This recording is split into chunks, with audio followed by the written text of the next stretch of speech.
జై మునుకాబు గార్ల మండల అధ్యక్షుడి పైన అలాగే నమస్తే తెలంగాణ పత్రికా విలేకరి అయిన సోమయ్య గారి పైన దాడిని తీవ్రంగా ఖండిస్తున్నాం.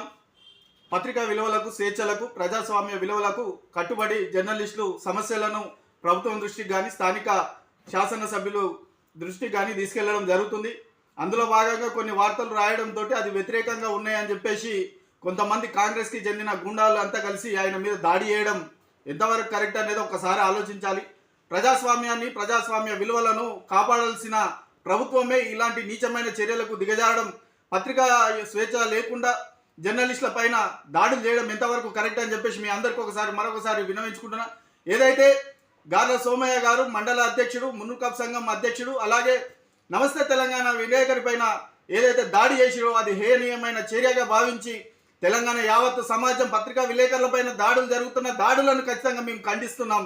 ఏ రకంగా అయితే పత్రికా స్వేచ్ఛలను కాపాడాలో అదే రకంగా పత్రికా స్వేచ్ఛ విలువలను, ప్రజాస్వామ్య విలువలను కూడా కాపాడుకుంటామని చెప్పేసి ఎవరైతే ఈ దాడికి పూనుకున్నారో కాంగ్రెస్కి సంబంధించిన గూండాలను ఖచ్చితంగా అరెస్ట్ చేసి సోమయ్య గారికి న్యాయం చేయాలని చెప్పేసి, లేని పక్షంలో పెద్ద ఎత్తున దారుణాలుగానికి తిరుగుతామని చెప్పేసి, అలాగే మహబూబాబాద్ జిల్లాలో ఖచ్చితంగా పర్యటించి వారి యొక్క సమస్య పైన మేమంతా గలమింపుతామని చెప్పేసి సోమయ్య గారికి గార్ల మండలం ఖచ్చితంగా మేము పర్యటించి వారి యొక్క విలువలను కాపాడుకునే రకంగా ఆయనకు న్యాయం జరిగే విధంగా మేము ఖచ్చితంగా ఆయనతోటి ఉంటామని చెప్పేసి యావత్ తెలంగాణ మునుకాపు సంఘాల తరఫున మేమందరం కూడా ఆయనకు తెలియజేస్తున్నాం.